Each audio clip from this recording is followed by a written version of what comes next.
Hey, what's up, you guys? Welcome back to my channel. I am Key. If you are new here, please like, comment, subscribe, and share. If you are not new here, welcome back. I am going to be posting our Love After Lockup parts 1 and 2 early, like a lot earlier than normal. Mostly because Sunday I have some stuff to do and I don't want to miss out on posting our video, and I don't want to post it a day late either. So we're going to get it a little bit earlier. So this is episode 5, and the episode was called Surprises and Sentences.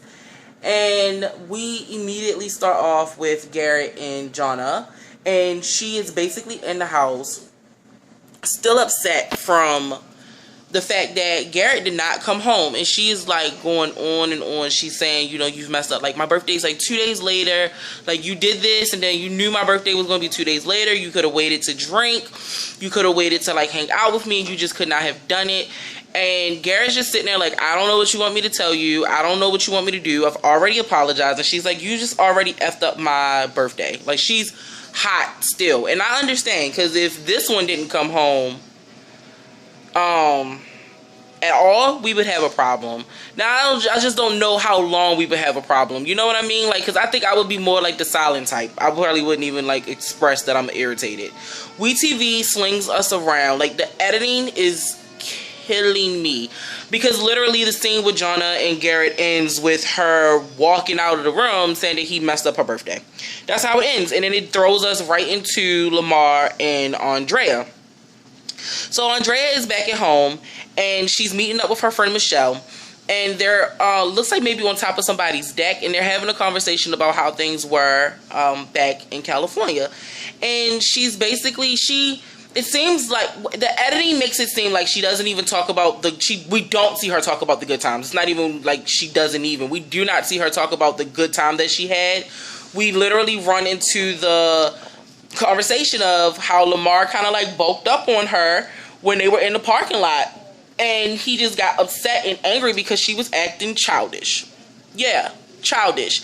And she makes a comment to Michelle like, you know, she told Lamar not to hit me, and I'm just trying to figure out what the hell I missed, because I watched that episode and I watched that scene over again on YouTube, and I don't ever see or hear or see Lamar look like he's getting ready to hit her, and nor do I hear her say to him, don't hit me. So I don't know if WeTV took that out for, you know, his safety or whatever, but we never see that. And if you're going to take out, if WeTV is going to take out the part where it looks like he's about to hit her, then they definitely needed to take out the part of her saying that she asked him not to. Like, you cannot play both sides of this field, WeTV. We need to see it all, or don't show it to us at all, period.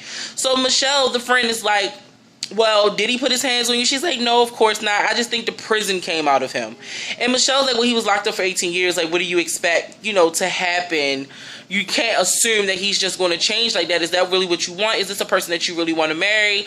And it seems like as soon as Michelle starts questioning that, all of a sudden, like, she was just talking bad about him, and then a minute that Michelle starts to question her judgment, it's like, oh, you guys don't understand. This is what I want. I've prayed. I've fasted. And Michelle's like, I'm not saying that you didn't.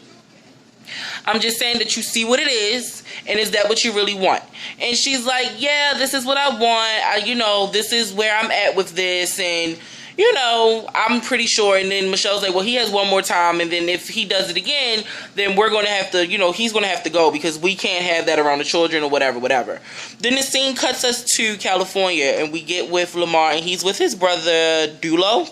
Ooh, I hope I'm saying that right. He's with his brother Dulo. His brother has allowed Lamar to stay with him, because, you know, when you're on probation, you have to have a place to stay. And so PO can check in on you. So his brother has given him a room, and Lamar is happy to be with his family. He's happy that he's out. So we run into them coming home, and they're sitting outside on the steps, and Lamar is just talking about how he wanted to go to Utah so he can meet the kids. And his brother brings up a point like, well, is your PO cool with it? And he's like, no, she's really, really tough. And, you know, she's not going to be okay. I filled the paperwork out. She didn't approve it. She's not understanding that this is where my family is, and this is where my family's going to be. So she's not going to allow me to go. But what she doesn't know don't hurt her. And the brother immediately does what I am so happy he does it. He's like, listen, you cannot risk your freedom for this. Like, I understand that you love her. We love her too.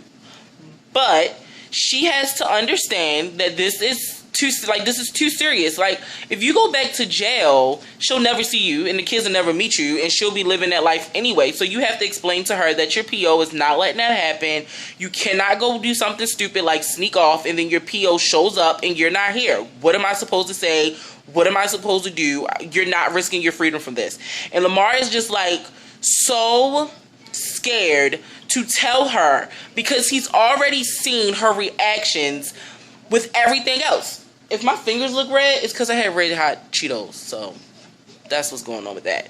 But he just knows that Andrea is going to like make him feel bad for something that's out of his control, and the fact that he would risk his freedom because he doesn't want to have to explain something to her says volumes about who she is as a person. And we're clearly not seeing it all. Like, we're just seeing the tip of the iceberg, and as this progresses, I just think she's going to get on my nerves even more. She's selfish and she plays a victim, and she doesn't really show her friends who she really is, because the person that we've seen does not seem like a good Mormon woman. So whatever, I don't care. So right after we figure out that like Lamar says that he's not gonna go to Utah to see the kids and her, we swing right into Alla and James, and we pick up with James going to this gas station to pick Alla up because she didn't show up for her appointment at the modeling agency, and he calls her and she tells him that she's sick, and he tells her to pull over and he'll meet her. So she's at a gas station, she's throwing up in a trash can. James pulls up and he's like, oh, I didn't care. And she told me she was sick. I didn't care about anything else. I was just worried about her, and that's where my focus and my concern was. Problem is, she's like telling him that, you know, she's sick and she's not feeling well. He's like, yeah, you didn't show up for that appointment that I made you. And, you know, maybe that's what it is. And she's like, well, yeah, you know, I told you I didn't want to do it. I told you that you know, that's not something that I want to do. I can think of 100 other things that I would prefer to do than that. And, you know, you just can't pressure me. And he's like, oh, I feel so bad and whatever. But it seems like he's like patting her. And I have such a problem with like, like, I get it, she's sick, but it's like a control thing almost to me, like the patting her on the head, like I don't know, it doesn't look like a caress. It looks like he's just like, you know, like just patting her. And I don't know, it's just something about James that since we've been watching him, like we've watched his attitude kind of like, it's kind of unstable, right? So she sits down in the car and she's like, you know, I could be pregnant.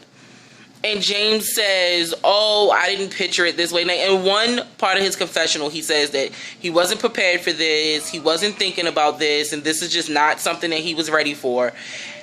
And that's where we leave them. We leave her saying, I might be pregnant. And James in his confessional telling us that he's not sure if he's ready for the situation. So I'm just like, well, James, when you boning without protection, you kind of got to be prepared for whatever comes your way, because that's what happens. So right after that, we slingshot into Angela and Tony. Angela is sitting, this is after Angela has waited for Tony at the bus station. He never showed up. And so now finally she's getting a video call, and I just feel so bad for her, because her spirit seems so sweet and so genuine, and she just seems like she just loves all the small creatures of the world, you know what I mean? So she's waiting for this phone call, and she tells us that she's just not ready to believe that Tony is playing her. She's not ready to believe that he's a liar. And so she's waiting for him to call. He calls her, he video calls her, and Tony tells her that, you know, he doesn't know what happened. He doesn't know why he didn't get released. He had packed up all his stuff. No one ever came around, and no one has still said anything to him. He doesn't know when he's going to get out. He's just like in the dark, and I just cannot believe that. Like, I know that the prison system is not the best, but at some point someone would come and tell you, because it's kind of law, that you're not getting out of jail. And the reasons why you're not getting out of jail, like, dude, you know why you're not. And truth be told, I feel like Tony wasn't getting out of jail at all. I think that he just made up whatever date he needed to make up to make her feel better. And when she showed up, it was like, oh, I could just lie and tell her that it's the POs. And people believe that. I am shiny. People believe that because, you know, we just expect that of them at this point. But I don't believe Tony. So Tony and her start talking about their future. She's like, I just can't wait to see you. I can't wait to be home. He's like, man, I was supposed to be home having sex and eating steak. And she like, yeah, I know you were as excited. He's like, well, what part were you more excited about? And she was like, of course I was more excited about the sex. And it's like, it transitions kind of weird, because after she says that, he says to her, well, you know, I'm going to need more money. And I just got the shot, like that little side eye that you get when you know something's off and somebody's about to get hurt, because I think Tony is really in it for the money. He makes a statement to her saying, you're worried and you need to, you know, you feel like you need to trust me, but I'm worried and I should have to trust you too. And I'm just like, what is it that you're losing? You're already in jail. Shade free, but like, you're already in jail. What is it that you need? Like, what is it that you're going to bring to the table that you feel like you need? Whatever. Tony just upsets me. I feel bad for her. I hope things work out, but we know they're not. And Tony just worried about the money. I don't think Tony knows when he's getting out of jail, because Tony's probably not getting out anytime soon. So then we go over to Dominic and Mary. So Mary decides that she wants to surprise Dominic with a shopping trip for the wedding. And the problem is that this little piece, it's always this little piece, y'all. The problem with that is Dom has to plan out his days and let his PO know where he's going to be. He is not a free man yet. I cannot understand why Mary does not understand that. Like, I get it. This is the first time she's been in a relationship like this or a situation like this. But the reality of the situation is, I have brothers that have gone to jail, and I have had brothers that have been on probation. I have cousins that have been to jail and have been on probation. You have to follow those rules when you're in a halfway house. Halfway house does not equal freedom. It just means that you're no longer behind bars, but you still have an ankle bracelet. You still have to check in. You still have to be where you say you're going to be. And Mari seems like she just doesn't understand this, or she just doesn't care. Either way, she makes a surprise visit to a shop, and Dom freezes. He's like, what? Why are we here? She's like, I thought this would just be a fun day. We could just pick out suits, and we could just pick out tuxes, and we could just talk about the wedding and do some planning. And he is just not feeling it. He's just like, listen, first of all, I didn't tell my PO that I was going to be here, so you're putting me in jail. Like, you're setting me up. In my words, you're setting him up for failure, first of all. Second of all, how do you expect me to focus on that when I need to focus on this? Like, you come and visit me maybe once or twice, so you have no idea, like, you know, once or twice a week, you have no idea what it is to be in jail. And I am trying to do everything that I can to prove that I can fit back into society, and I cannot, you know, I cannot mess that up. I cannot make stupid moves. Like, I am walking on eggshells. I am not free. And until I get out of this halfway house, I am not free. I have to follow the rules. Like, I need to. And she's just like, well, just try the suit on. Try it on. We can do this. Like, we're going to get in, get out. I just want to see how you look. Like, she is selfishly putting him in jeopardy, and I hate it, because if he goes back, then what? You get what I mean? Like, her and Andrea is so selfish. You're putting these men in these, like, effed up situations, and you guys don't care. You don't care until they go back to jail, you know? And that is just whatever. She just pissed me off. And I liked Murray. You know, when we first met her, I was just like, okay, cool. Like, and, you know, whatever. She's just pissing me off, and it upsets me. So Dom and her walk away. They leave the tailor's, the suit store, and they're walking through the park, and he's explaining that he's frustrated with her because he's trying to focus on one thing at a time, and she's harping about the wedding. And she makes a comment like, I've been waiting for you for 6 years, and how long do you think I have to wait? He's like, listen, I am in a halfway house, so I have to finish that program. She's like, so what, a couple of months? He's like, no, probably like a year. Like, what? No, I have to do this program for a year. Like, I have to prove myself for a year. I have a year to mess up or not mess up. And she's like, well, I just feel like I'm wasting my time. I feel like I've wasted my time. You know, I've been waiting for you, and I just felt like when you got out of jail that this would all be behind us, and I'm just in my head going, in what world did you think that that was a thing? You knew he wasn't coming straight home. You knew that he had parole, so why did you think this was behind us? Like, he's still in jail. just in the streets. Like, he got a little more freedom, but he still has people watching over him. Like, the halfway house is basically prison. Like, you got to be in at a certain time, you got to check in, you got to check out. Like, what are you talking about? You thought it was going to be behind you, Mary? What? No, it isn't. Nowhere close. They get, like, he walks away. He asks her, do you need help up the steps? And she's like, no, I don't even want you touching me. She's like, you act like you can't touch me. Like, it immediately switches from the wedding to him, like, being standoffish and kind of cold. And I'm just like, but he's been in jail for so long. He's trying to adjust. He's been out of jail for 3 days. Like, what? You haven't bought me flowers or candy. And I'm just like, what are you talking about? This man, the selfishness of this episode has upset me so much. And I think if you're going to make a decision to date somebody that's in jail, that you should be a lot more understanding. Like, your patience level needs to be, like, so far up on the chain of patience. Like, you cannot be short-tempered and act like that, because you're not going to do anything but make them shut down more. And then on top of that, you're just not being, I don't know, you're just not being sensitive. And Murray upset me, and I don't want to put her on my list like with Andrea, but I feel like she's slowly moving to my list of, damn, I just can't deal. Like, I can't deal with you. So we get back to Jonna and Garrett. Garrett is out ring shopping, but right before he walks into the ring store, he makes a comment to the camera saying that he's stuck between two worlds. He doesn't know if he wants to be in a relationship, but he also wants to be in a relationship. So when he walked into the ring store, I was very, very confused. Mostly because if you have to question where you want to be, the last thing that you want to do is get a ring, right? So he lets us know that he's been saving his tips, and he borrowed some money from his dad, and he just still did not have enough money to get Jonna the ring that she wanted. The guy behind the counter, when he's talking, is like, tell us your love story. Like, we're in the business for rings. We're in the business of love, so tell us the love story. He shares his story, which I thought was beautiful, because some people probably would not.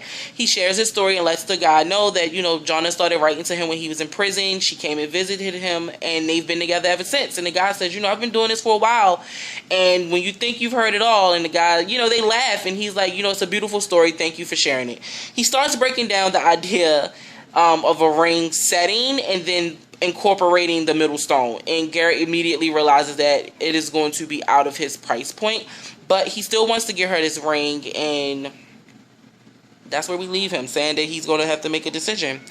And it throws us back to well, I don't even need to go back to Dominic and Mary, because I've already told you guys that they get into a big old fight, and she says some nasty things, so I already done summed them up. Listen, the argument was annoying. She was annoying. So move on. So the next scene was Dom and Mary, but I've already told you guys how that ends. And that's where we leave them, in the car arguing, with Dominic walking away from her and just trying to figure out what it is that he wants to do next, because he just doesn't. So now we go back to Alla and James. They go from the gas station to a restaurant. While they're at the restaurant, she is trying to get James to understand that she may be pregnant. Like, when she was waiting for him to pick her up, the gas attendant was like, the lady at the gas station was saying, are you pregnant? You might be pregnant. That's why you probably throwing up. And she's just not ready. She's not comfortable. Alla's not comfortable with being pregnant right now. She says it. She says, I'm not comfortable with this. This isn't where I see myself. Like, I didn't see myself here. And James, all of a sudden, has like a change of attitude. He's like, oh, well, you always say you wanted to be a mom. You always say that you want to start this family. So why not? And then Alla puts it out there. Like, she puts him in his place. Like, you don't even want to tell your family about me. Like, about me. The truth about me. But you want a baby with me? And he's like, yeah, I mean, why not? We can do this. We can get through this. And she's like, no. Do you hear how that sounds? Like, your family doesn't even know the real me. And it's almost like you're ashamed, but you're ready to have a kid. And James is just like, yeah. Like, he could care less. James is very manipulative, and he's very controlling. And I see that in James. I see you, James. And I just feel bad for Alla. I feel bad for her. So she gets up and she's like, well, listen, I feel sick. I feel nauseous. I'm going to go take this pregnancy test. I'll be back. So she goes into the bathroom. James makes it seem like it was forever, but we all know as women and some men, y'all know pregnancy tests take like 3 minutes, but he tried to make it seem like it took her forever. forever. And so she finally comes back out. She sits down at the table. She has a little smirk on her face. And he's like, okay. She's like, what? He's like, you just took a pregnancy test. Like, what? Like, what is it? What does it say? She's like, can you give me a second?